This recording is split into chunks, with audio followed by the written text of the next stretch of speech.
I leaned back in my chair, eyes drifting over the Manhattan skyline as I considered the text from my mother. Come home this weekend, she'd written. We have big news. It was cryptic, sure, but with Mom, I'd learned not to expect details. She always kept things close to the chest, especially when it came to family matters. Still, there was something about the text that felt heavier than usual, a hint that maybe this news wasn't just another update on life back home. The thought of going back stirred a familiar unease. I hadn't visited in nearly a year, not since my last trip to help them fix up the old farmhouse after a storm had torn through the town. Each visit brought the same cycle of quiet resentment and unspoken accusations. My parents had never quite come to terms with the fact that I'd left.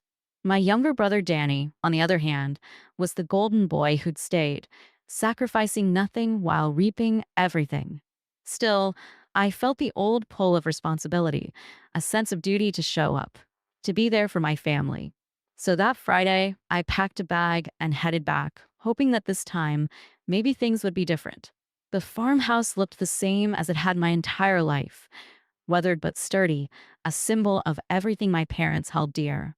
I pushed open the creaky door and called out, Mom? Dad? Before I could take in my surroundings, Danny's voice rang out from the kitchen. Hey, stranger, he called, his voice dripping with forced cheerfulness. I turned to see him standing by the kitchen counter, a smug grin plastered across his face. Danny hadn't changed a bit. Same flashy clothes, same cocky smirk. It was as if he thrived on reminding me how little had changed for him since I'd left. Hey, Danny, I replied, keeping my tone even. I had no intention of falling into whatever game he was playing. Before I could say anything more, my mom bustled in, her face lighting up as she wrapped me in a hug. Oh, Leo, it's so good to have you home, she exclaimed, her tone unusually bright. Dad followed, giving me a quick, firm handshake, the kind that told me he was glad I was there, but didn't know quite what to say. Big news, huh? I said, trying to keep things light. What's the occasion? Mom and Dad exchanged a look, and something flickered in her eyes that made my stomach clench. Let's sit down for dinner first, she said, with that smile that always meant I wouldn't like what came next. Dinner was tense from the start. There were too many looks exchanged, too many careful words. My parents kept glancing at each other, waiting for one or the other to speak, while Danny seemed content to watch it all unfold with that smug look that had always set my teeth on edge.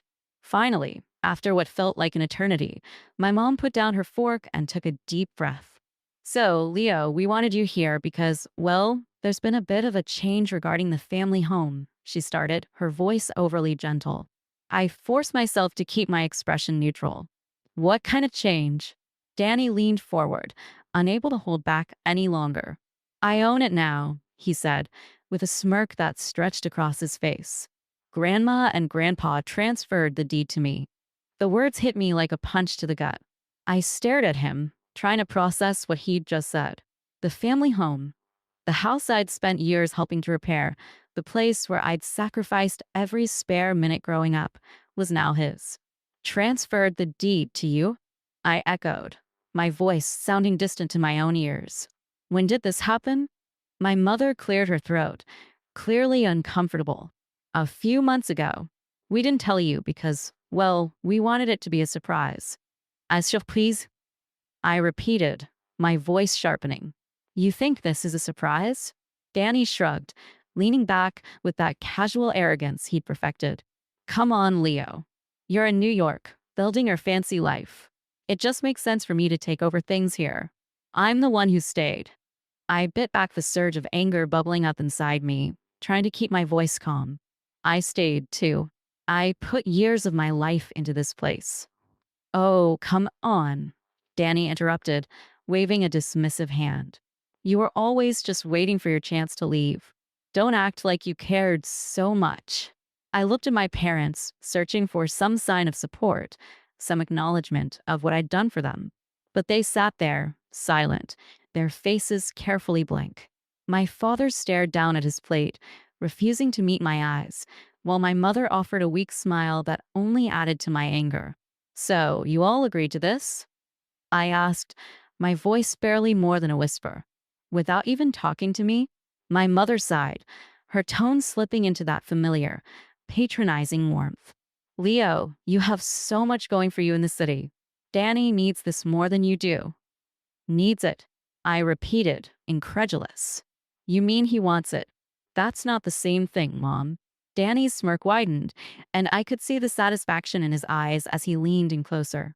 Maybe it's time you let go, big brother. I'm the one here, taking care of the family. You're just a visitor.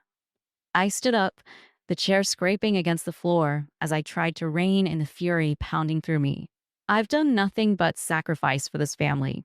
I stayed, I helped, I put my own life on hold for years while you played around with no responsibility. And this is what I get. Leo, please, my mother said, her tone sharp. This is family. There's no need to make a scene. I clenched my fists, swallowing down the urge to shout. So that's it then? Everything I've done means nothing. Danny laughed, low and mocking. Maybe it's time you got over yourself. You're not the only one who deserves something out of this family. I felt the words pile up in my throat, sharp and bitter, but I forced them back. There was no point arguing. They'd made their decision, and I was the odd one out, again. Without another word, I turned and left the table, heading out the front door into the cold night air. I leaned against the porch railing, trying to steady my breathing. The anger simmered, mixing with a hollow sense of betrayal. I'd spent my entire life putting my family's needs before my own, always thinking that someday they'd appreciate what I'd done. And now they'd given it all away. To Danny, of all people. The door creaked open behind me, and I didn't have to turn around to know it was Danny. He sauntered over, his footsteps slow and deliberate, and leaned against the railing beside me. You didn't really think they'd give it to you, did you? He asked, his tone mocking. You're just the golden boy who ran off to the big city. I'm the one who's actually here. I gritted my teeth, refusing to look at him. You have no idea what I've done for this family. Sure I do, he replied with a smirk. You did all the grunt work, so I wouldn't have to. And now I get the reward. Funny how things work out, huh?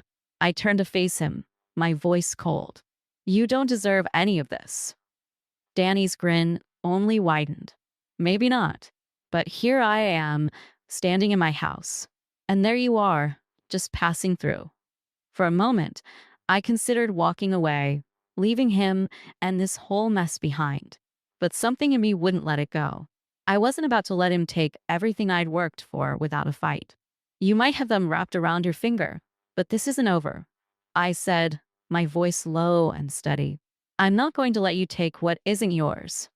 Danny shrugged, unbothered. Do what you want. I'm not worried. They'll always take my side, no matter what. With that, he turned and walked back inside, leaving me alone in the cold. I didn't sleep that night. I lay in bed staring at the cracked ceiling, my mind racing over every moment that had led to this. I thought of the summers I'd spent fixing up the house, replacing shingles and repainting walls, while Danny was out doing God knows what. I thought of the nights I'd stayed up with our grandparents, helping them with bills and paperwork, listening to them talk about their pride in the family home and the legacy they hoped it would hold. And I thought of the countless times I'd put my own plans on hold, thinking that someday, all this sacrifice would mean something. But now, it felt like I'd been living a lie, one my parents and brother had spun to keep me in my place. By morning, my anger had solidified into something colder, sharper. I wasn't going to sit back and let Danny and my parents walk all over me. I didn't know what my next move would be yet, but I knew I wasn't going to let this stand. I drove into town as soon as the sun rose, determined to find out more. The first stop was the county records office, where I requested a copy of the deed transfer. I needed proof, something solid to understand how they'd pulled this off without me noticing. The clerk handed over the file, barely glancing at me as she did, and I sat down at a corner desk, my hands tightening around the papers. There it was, in black and white. My grandparents had signed over the property to Danny months ago. But as I combed through the fine print, something caught my eye, a clause about the transfer happening with the full consent of all family members. I frowned, flipping through the papers. There was no record of my signature, no acknowledgement from me. Yet the transfer had been approved with my parents' signatures on a line meant for other family members. They lied on a legal document to get this through. A wave of bitterness rose in me as I realized the extent of their deception. They hadn't just kept me out of the loop, they'd gone so far as to lie about my consent. I left the records office in a haze, my mind reeling. I needed to confront my parents, but I also knew they'd only deny it, spin it to make me seem like the unreasonable one. I'd need more proof if I wanted any chance of getting justice. I spent the rest of the morning digging, talking to old family friends, gathering whatever scraps of information I could find. It didn't take long to uncover more of Danny's schemes. I found out that he'd been dipping into our grandparents' savings to fund his flashy lifestyle. He told them it was for renovations, but I knew he hadn't lifted a finger to improve the house. Instead, he'd used their money to buy himself a new car, expensive clothes, and weekend trips out of town. With each discovery, my anger grew. It was like piecing together a puzzle, each revelation showing me just how deeply he'd manipulated everyone. And the worst part was my parents knew. They'd known all along and had done nothing to stop him. They'd even signed off on his schemes, allowing him to drain our grandparents' savings without a second thought. That evening, I confronted them. My heart pounded as I walked into the kitchen, where they sat chatting like everything was normal. My father looked up, his face settling into that familiar look of quiet disapproval. "We need to talk," I said, holding up the papers from the records office. My mother's eyes widened, and she exchanged a quick glance with my father. "Leo, what is this about?" "You know exactly what this is about," I replied, my voice sharp. "I found the deed transfer. I saw what you did. You lied, signed my name off as if I'd agreed to this." She pursed her lips, her voice a low, scolding tone. "Leo, there was no need to make this into such a big deal. Danny was the natural choice to take over the house. You're hardly ever here, and you have your own life now. Do you hear yourself?"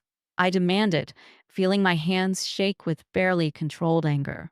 "I've spent years helping you, supporting this family, keeping things running when no one else would. And this is how you repay me." My father finally spoke, his voice calm but firm. "Leo, enough. This isn't just about you. Danny has his own responsibilities here. He's been taking care of the family in his own way." "Taking care?" I laughed bitterly. "You mean stealing from grandma and grandpa to fund his lifestyle? You think that's taking care of anyone?" Silence settled over the room, thick and suffocating. My mother looked away, unwilling to meet my eyes, while my father's expression remained stone cold. "Danny told us he was using that money for the house," my mother said finally, her voice barely a whisper. "And you believed him?" I snapped. "You'd believe anything he says, wouldn't you? No matter how many times he lies, no matter how much he takes, you always take his side." "That's enough, Leo," my father said, his tone a warning. "We're not going to discuss this any further. What's done is done. Danny deserves this chance, and you need to respect that." "Respect," I repeated, disbelief coloring my voice. "Respect what? Exactly? That you've let him steal everything I've worked for? That you've let him get away with manipulating everyone around him?" Neither of them answered. I could feel the walls closing in, the unspoken accusations, the quiet judgment. In their eyes, I was the troublemaker, the one who was making things difficult for the family. Without another word, I turned and stormed out, slamming the door behind me. The cold night air hit me, but I barely felt it. My anger burned too hot, the betrayal cutting too deep. I'd always known that my family favored Danny, but this was something else. This was a betrayal I couldn't ignore, one that had broken whatever trust one had left. I spent the next few days in a daze, trying to figure out what to do. Part of me wanted to walk away, to leave them all behind and never look back. But another part of me, the part that had sacrificed and worked for this family for so long, couldn't let it go. I couldn't just walk away and let Danny win. Finally, I made a decision. I contacted a lawyer, laying out everything I'd found. I told him about the forged signatures, the stolen money, the lies my family had told to keep me in the dark. He listened patiently, nodding as I explained the situation, and when I was done, he offered a small, sympathetic smile. You have a case here, Leo, he said. It's not going to be easy, and it will put a strain on your family. But if you want to fight this, you have the right to do so. I nodded, feeling a strange sense of relief. This was it, the decision I'd been waiting for. I was going to fight back, no matter what it cost. The news of my legal action spread quickly. Within days, friends and family members were calling, asking me why I was tearing the family apart. Danny, ever the manipulator, had already gotten to them, spinning his own version of events. According to him, I was the greedy older brother, out for revenge because I couldn't handle the fact that he was taking over. The backlash was swift and brutal. People I'd known my whole life suddenly looked at me with suspicion, their whispers following me wherever I went. Even old family friends, people who'd seen how much I'd sacrificed over the years, seemed to turn on me, siding with Danny as he played the role of the victim. My parents were no better. My mother called me one evening, her voice trembling with barely contained anger. How could you do this to us, Leo? Do you have any idea what you're putting us through? What I'm putting you through? I echoed, my voice shaking with disbelief. You lied to me. You took everything I'd worked for and handed it to Danny without a second thought. And now you're blaming me for fighting back. You're being selfish, she shot back, her voice cold. This isn't just about you, Leo. It's about the family. Danny is the one who stayed, the one who deserves this. I hung up, unable to listen to another word. They'd made their choice, and it was clear they'd never see things my way. To them, I was the outsider, the troublemaker, the one who didn't belong. But I wasn't going to back down. I'd come too far to let them walk all over me. I was going to fight for what was right, no matter how much they tried to paint me as the villain. As I sat alone in my small apartment, the weight of their betrayal pressing down on me, I felt a strange sense of clarity. I didn't need their approval, their acceptance. I'd been holding on to the hope that someday they'd see me for who I was, that they'd finally appreciate everything I'd done. But that hope was gone now, replaced by a steely determination. If they wanted a fight, I was ready. And this time, I wouldn't be the one sacrificing. This time, I'd be the one taking control, fighting for what was mine. I didn't know what the future held, but I knew one thing. I was done being the one left behind. The next few weeks became a blur of legal meetings, tense phone calls, and sleepless nights. Every morning, I woke up with the same hollow feeling in my chest, but I pushed forward, fueled by a sense of purpose I hadn't felt in years. This fight had become more than just a battle for the family home. It was about my dignity, my right to be seen and heard. For once, I wasn't going to be the one who gave up everything and got nothing in return. The legal process was slow and grueling, but my lawyer, Sam, was sharp and thorough.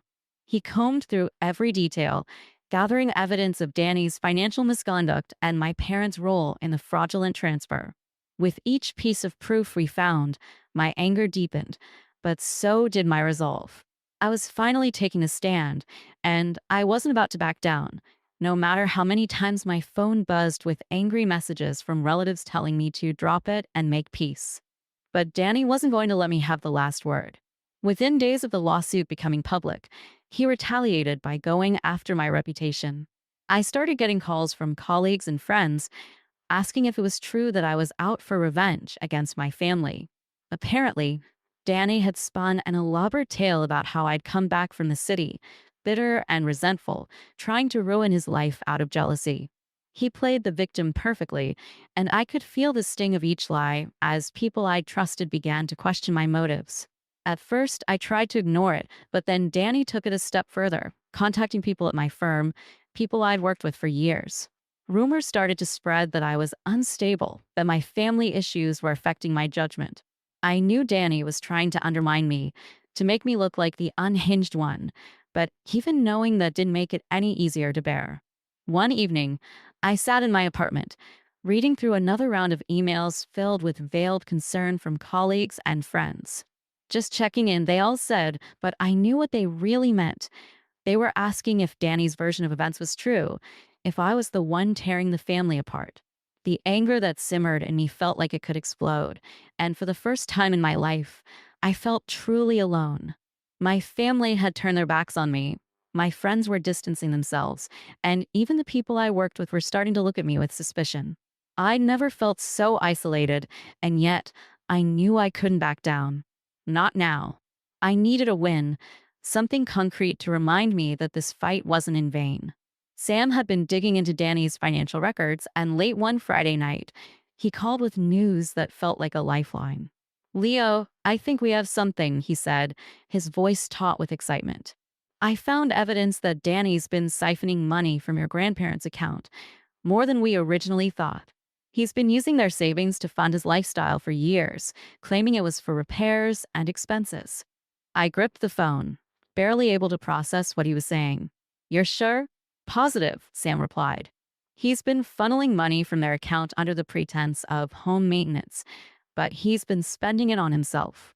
This is enough to show that he's not only been dishonest, but that he's financially exploited your grandparents. A rush of vindication surged through me. This was the proof I'd been waiting for, a concrete piece of evidence that showed Danny's true colors. So, what's our next move? We'll present this to the judge, Sam said. This will strengthen our case, and if all goes well, we could have grounds to undo the property transfer on the basis of fraud. For the first time in weeks, I felt a glimmer of hope. Maybe this wasn't a losing battle after all. Maybe I could actually get justice, not just for me, but for my grandparents, who'd been unknowingly funding Danny's lifestyle while he played the loyal son. The next hearing couldn't come fast enough. I sat in the courtroom, my heart pounding as Sam presented the evidence, laying out the details of Danny's financial misdeeds for everyone to see. My parents were there, their faces pale as they listened to the truth unfold. I could see the shock in their eyes, the dawning realization that the son they'd coddled and protected had been lying to them all along. But Danny was a master at spinning things to his advantage, and he didn't miss a beat. When he took the stand, he painted a picture of himself as the misunderstood, beleaguered younger brother, just trying to make things right for the family. He claimed that the money he'd taken was all above board, that he'd only been using it to improve the home and keep things running while I was off in New York, living my life. The judge listened, his expression unreadable, but I could feel the tension mounting as Danny twisted the story, turning everything upside down. My parents sat silently, their faces unreadable, and I knew they were still trying to reconcile the son they'd raised with the man on the stand. As the hearing ended, I felt a strange mix of anger and sadness. Even with all the evidence in front of them, my parents couldn't bring themselves to confront the truth. They sat with Danny after court, offering him quiet words of comfort, while I stood off to the side, watching as they embraced him like he was the victim. I turned and left the courthouse, feeling the weight of their betrayal settle over me like a dark cloud. But I wasn't ready to give up. I'd come too far, sacrificed too much to let Danny and my parents rewrite the story. The following week, Sam and I regrouped, preparing for the next phase of the case. But Danny wasn't done with his games. He started spreading rumors in town, painting me as the greedy older brother, destroying the family for money. Old family friends began to turn on me, buying into his lies, and I started receiving messages urging me to make peace and stop tearing the family apart. Each message felt like a knife to the heart, but I steeled myself, knowing that backing down now would only let Danny win. The only person who stood by me was an old friend from high school, someone who'd seen firsthand the sacrifices I'd made over the years. She reminded me of who I was, of the values I'd fought so hard to uphold. You're not just fighting for yourself, she told me one evening, her voice steady and calm. You're fighting for everyone who's been taken advantage of, everyone who's been betrayed by the people they thought they could trust. Her words gave me strength, a reminder that I wasn't alone in this, even if it felt that way. I spent the next few weeks preparing, digging deeper, determined to bring Danny's lies to light. But as the trial date approached, my parents reached out, asking to meet. Part of me wanted to refuse, to shut them out the way they'd shut me out. But another part of me, the part that still wanted to believe in the family I'd once known, agreed. We met at a quiet cafe, away from prying eyes. My mother looked older, her face drawn and tired, and my father sat silently, his hands folded tightly on the table. They didn't look at me as they spoke, their voices low and filled with quiet desperation. Leo, my mother began, her voice trembling. Please, let's find a way to resolve this. This lawsuit, it's tearing us apart. I clenched my fists under the table, forcing myself to stay calm. You mean it's tearing you and Danny apart? You haven't stood by me once through this whole thing. She flinched, her face crumpling. He's still your brother, Leo. Family is family. Family is family? I repeated, my voice filled with disbelief. Is that what you call this? Lying to me, forging my consent, stealing from me, and now you want me to just walk away? My father finally spoke, his voice low and strained. We made mistakes, Leo. We didn't handle things right. But this fight isn't helping anyone. It's destroying us. I looked at them, seeing the guilt in their eyes, but I couldn't ignore the anger burning inside me. This fight isn't destroying us, I replied, my voice firm. You and Danny did that the moment you chose him over me. You created this divide, and now you're asking me to pay the price for it. They didn't respond, their silence speaking volumes. For the first time, I realized that they'd never see things my way. They'd always protect Danny, always make excuses for him, no matter how much he hurt me or anyone else. I stood up, the weight of their betrayal settling over me like a stone. I'm done sacrificing for this family, I said, my voice steady. If you want to stand by him, go ahead. But don't expect me to keep paying the price for your choices. As I walked away, I felt a strange sense of freedom, a release from the chains that had bound me to them for so long. I knew the fight was far from over, but for the first time, I was ready to face it alone. I didn't need their approval, their understanding. I only needed the strength to keep fighting for what was right. And as I stepped out into the cool night air, I felt that strength rising within me, a fire that would carry me through whatever came next. I didn't look back after leaving my parents in that cafe. As much as it hurt, as much as I still felt the deep ache of their betrayal, I knew I'd made the right choice. They'd made their loyalties clear, and I was finally done holding on to the hope that someday they'd see me, understand me. Now, the only loyalty I owed was to myself. The weeks that followed were a mix of loneliness and resolve. I focused on my work, pouring myself into case preparations, meetings with Sam, and every small detail that might turn the tide in court. I was determined to hold Danny accountable and show my parents, and anyone else who doubted me, that I wasn't going to let him get away with his lies. But just when I thought I had finally gained some ground, Danny made his next move. I'd heard rumors that he was getting desperate, that his charm wasn't holding up as well under scrutiny. He'd started to panic, losing his grip on the perfect image he'd worked so hard to maintain. And with desperation came recklessness. One afternoon, I received a call from one of my former colleagues, a man I'd once considered a friend. He sounded uneasy, and I could tell from his tone that he wasn't calling just to check in. Leo, look, I don't know how to say this, but I got a strange message from your brother, he began, hesitant. Danny, I asked, feeling a chill run down my spine. What did he say? He's been reaching out to people in the firm, my friend said, lowering his voice. He's been telling everyone that you're unstable, that this lawsuit is some sort of vendetta you're carrying out because you're struggling with your mental health. My blood ran cold. Of course, Danny would stoop this low. I'd seen him manipulate people countless times, but this was different. He wasn't just trying to sway opinions. He was attacking my credibility, my career. He's trying to discredit me, I said, more myself than to my friend. Look, Leo, I didn't believe him, my friend said quickly. But you know how this stuff works. Rumors start and people talk. I just thought you should know in case you need to get ahead of it. I thanked him, my mind already racing, considering the damage Danny could do if people believed him. My job had always been my sanctuary, the one place where I'd built something of my own, separate from my family. And now, Danny was trying to rip that away from me too.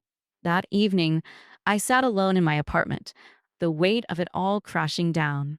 I'd already lost my family, and now Danny was trying to take my career, my reputation, everything I'd worked so hard to build. I felt the familiar anger bubble up, But this time, it was laced with something else, something colder. If Danny wanted a war, he was about to get one.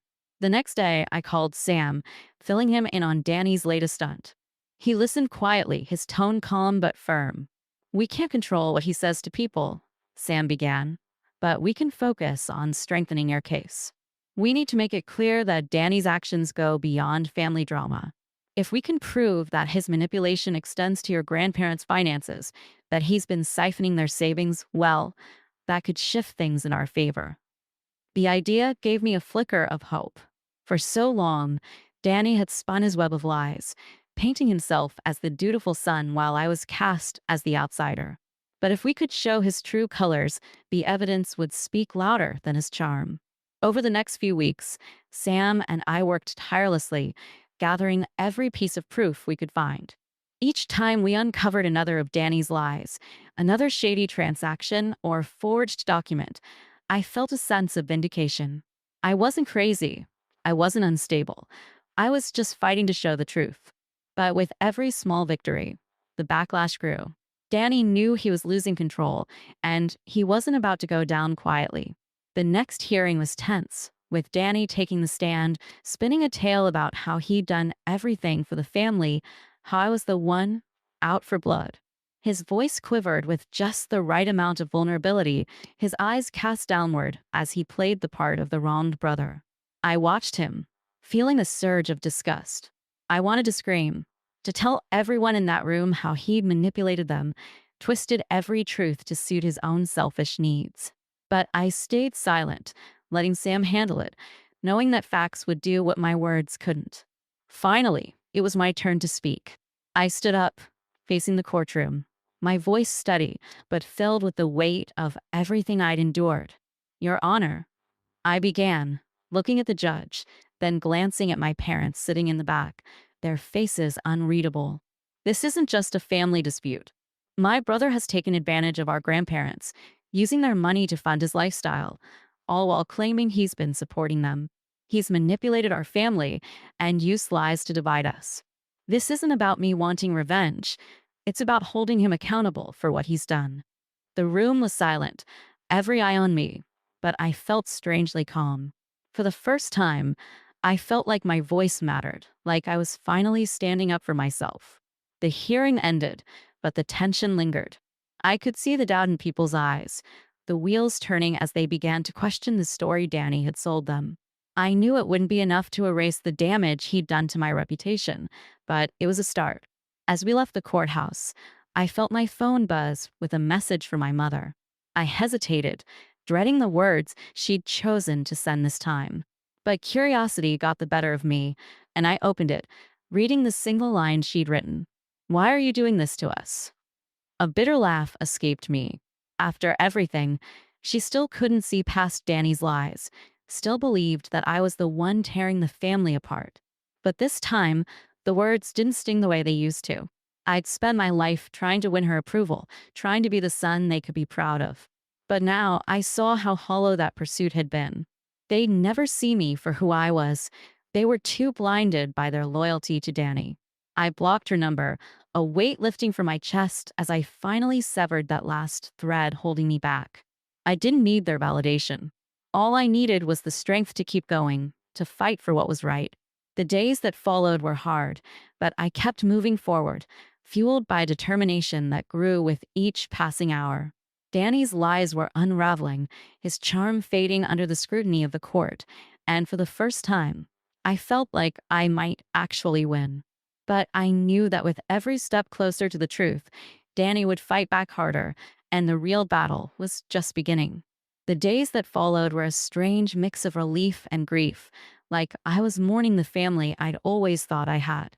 It felt surreal to realize that after everything I'd done, the people who should have known me best had turned into strangers. But the truth was unavoidable now. They'd made their choice, and so had I. I knew I was on the right path, no matter how lonely it was. I would see this through, and maybe, finally, I'd be able to break free from the weight I'd carried my whole life. As I stepped further away from my family, I focused on building a life of my own. I was done trying to live up to their standards, their expectations. I poured myself into my work, taking on cases that aligned with what I believed in, fighting for those who'd been wronged, just like me.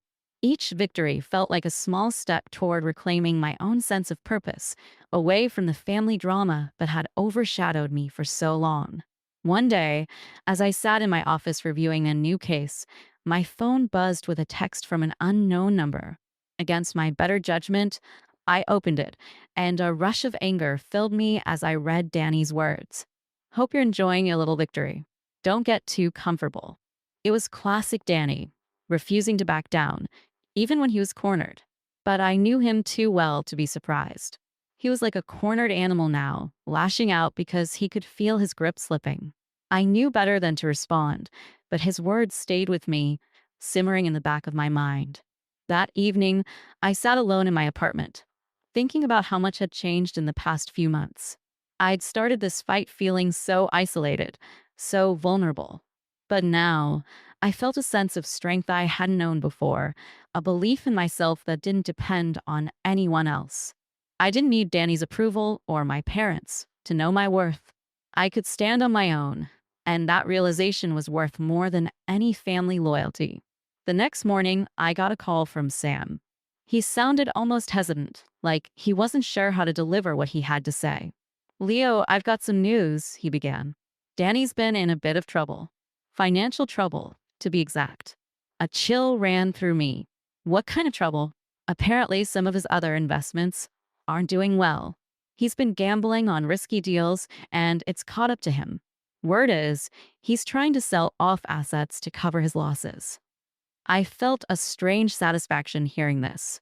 Danny had always thought he was untouchable, that he could charm his way out of any situation. But now, reality was catching up with him.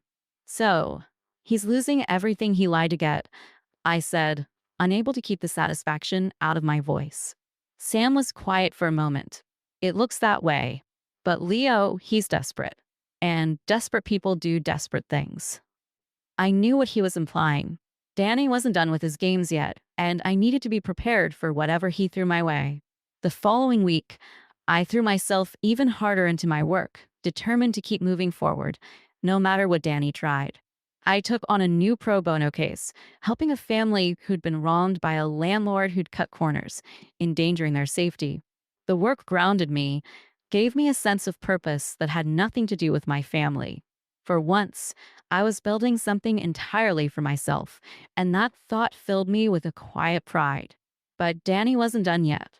Late one night, as I was getting ready to leave the office, I got a call from an old family friend. She sounded anxious, her voice filled with worry. Leo, I didn't know if I should call you, but I thought you should know, she stammered. What is it? I asked, bracing myself. It's Danny, she said quietly. He's been telling people that you're the one who's ruined the family, that you're dragging them through this lawsuit for your own selfish reasons. He's trying to ruin your name, Leo. I closed my eyes, letting out a slow breath. I'd expected this. Danny would never admit his own faults. He'd rather burn everything to the ground than take responsibility. But hearing it from someone else made it real, made it hit deeper. Thank you for telling me, I said, trying to keep my voice steady. She hesitated, as if she wanted to say more, then simply said, You deserve better than this, Leo. Just don't let him break you.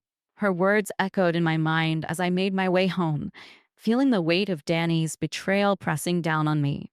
He was trying to destroy me, to make me the villain in a story where he was the one who'd taken everything. But I wasn't going to let him win. Not now and not ever. In the days that followed, I poured even more of myself into my work, determined to rebuild my life on my terms. I stopped answering the few calls I got from family friends, knowing that their words would only bring me back to a place I'd worked too hard to leave behind. I was carving out my own path, one that didn't depend on their approval or validation. And for the first time, I felt a sense of peace, a freedom I hadn't known before. One evening, as I was leaving the office, I bumped into an old friend from law school. She looked surprised to see me, and after a quick hello, she invited me to grab a drink. Normally, I would have declined, but something about reconnecting with someone from a time before all the family drama felt like exactly what I needed. We sat at a small bar, reminiscing about old cases and late nights studying for exams. For a few hours, I was just Leo, the ambitious kid who'd left his small town to build a life in the city. I wasn't the estranged son or the black sheep. I was just me, and it felt good, like I was reclaiming a piece of myself I thought I'd lost. At the end of the night, she looked at me, a knowing smile on her face. "You seem different," she said. "More grounded. Happier, maybe." I nodded, surprised by the truth in her words. "I think I am," I admitted, feeling the weight of it settle over me. "I've been through a lot, but it's making me realize who I am, who I want to be." She smiled, raising her glass. "To the new Leo." As I raised my own glass, a sense of closure washed over me. I didn't need my family's approval, didn't need their validation. I was building something real, something lasting, and that was enough. But deep down, I knew there was one last chapter to this story, one final step to break free from the shadow Danny and my family had cast over my life. I didn't know what it would look like, but I was ready for it. Whatever came next, I was ready to face it head on, to finally, truly be free. In the months that followed, the tension with Danny and my parents felt like a distant memory, a wound that was slowly healing as I focused on building my life on my own terms. I hadn't heard from any of them, and part of me wondered if this silence was a truce of sorts, an unspoken agreement to leave each other alone. I was finally free from their expectations, free from their disappointment, and it felt like I was breathing fresh air for the first time in years. Then, out of the blue, I got a call from my mother. I almost didn't answer, my finger hovering over the decline button, but something made me press accept. Her voice was hesitant, a tone I hadn't heard in a long time, and I knew she was about to ask for something. "Leo, we need your help," she said, her voice trembling. I took a deep breath, already feeling the familiar frustration creeping in. "What's going on?" "It's Danny," she said, and I could hear the exhaustion in her voice. His finances are in trouble. He's lost a lot of money, more than we realized. The house is at risk, Leo. He can't handle this on his own." I closed my eyes, letting the words sink in. After everything he'd done, after all the lies and betrayals, they were still choosing him, still coming to me to pick up the pieces he'd shattered. "Why are you telling me this?" I asked, my voice harder than I intended. "You made it pretty clear where your loyalties lie. Why would you think I'd want to help now?" There was a pause, and for the first time, I heard something like guilt in her voice. "I know we haven't treated you fairly, Leo. I know we hurt you, but we didn't know how bad things were with Danny. He hid it from us, lied to us." I bit back a bitter laugh. "And you believed him every time. You chose to believe him over me, even when the truth was right in front of you." Her silence was thick with regret, but I didn't feel the satisfaction I thought I would. Instead, there was only a hollow sadness, a reminder of all the years I'd spent trying to earn their love, their approval, only to be left with nothing. "Leo, please," she whispered. "If we lose the house, it would break your father. And your grandparents, they always loved that home. Isn't there anything you can do?" I felt the weight of her words, the familiar pull of obligation trying to hook itself into me again. But this time, something held me back. I'd spent my whole life trying to fix things for them, sacrificing my own happiness, my own dreams. This time, I didn't owe them anything. "I'm sorry, Mom," I said, my voice steady. "But I can't keep cleaning up Danny's messes. He's an adult. He made his choices, and now he has to live with them." Her voice cracked. "Leo, please, we're begging you. I know we were wrong, I know, but this is all we have." I took a deep breath, fighting against the old instinct to rush in and save them. "If you want to help Danny, that's your choice. But I'm not sacrificing myself for him anymore. I've done enough." The silence stretched between us, filled with all the things we'd never said, all the apologies that had come too late. And for the first time, I felt at peace with it. "Goodbye, Mom," I said softly, and then I ended the call, feeling a sense of finality settle over me. In the weeks that followed, I didn't hear from my family again. I knew they were struggling, that Danny was scrambling to cover his losses, but I'd made my decision. I wasn't going to get pulled back into their chaos. I had a life now, one that was mine alone, and I wasn't willing to give that up. Then, one day, I got an unexpected call from my grandparents. They'd been quiet throughout this whole ordeal, staying out of the fight, but now they wanted to see me, to talk. I hesitated, not sure if I was ready to revisit the past, but something in their voices made me agree. We met at a small diner just outside town, a quiet place where we wouldn't be disturbed. My grandparents looked older, frielier than I remembered, and I felt a pang of guilt for how long it had been since I'd last seen them.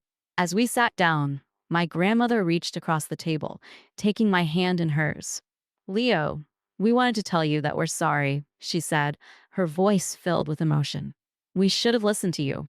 We should have seen what was happening. I looked down, feeling a lump form in my throat. It's not your fault, I said quietly. Danny knew how to manipulate people. He fooled all of us. My grandfather nodded, his gaze filled with regret. We always thought he'd grow up, that he'd take responsibility. But we were wrong. And you've been the one paying the price for all our mistakes. I felt a wave of sadness wash over me, a deep grief for the family we could have been, if only things had been different. We've decided to sell the house, my grandmother said, surprising me. We want to put the past behind us, to let go of the things that have kept us all tied up in this mess. I nodded, understanding what it meant for them to make that decision. The house had been their pride, their legacy, and letting it go was their way of moving forward. I think that's the right choice, I said softly. It's time to let go. As we sat there, talking quietly, I felt a sense of closure I hadn't expected. They'd finally acknowledged the truth, finally seen me for who I was, and in that moment, I felt the weight of their approval lift from my shoulders. I didn't need it anymore, but having it gave me a sense of peace, a final release from the chains that had bound me to the past. When we said our goodbyes, I knew it would be the last time I'd see that house, the last time I'd hold onto the dream of what my family could have been. I was ready to move forward, to leave it all behind. Back in the city, I continued to build my life, each day feeling a little freer, a little more like myself. I took on new cases, threw myself into my work, and slowly, the memories of the past began to fade, replaced by the life I was creating on my own terms. One evening, as I walked through the city, watching the lights flicker in the buildings above, I felt a sense of contentment settle over me. I'd fought for my own peace, for my own happiness, and now I was finally free. The past was behind me, and I was ready for whatever the future held.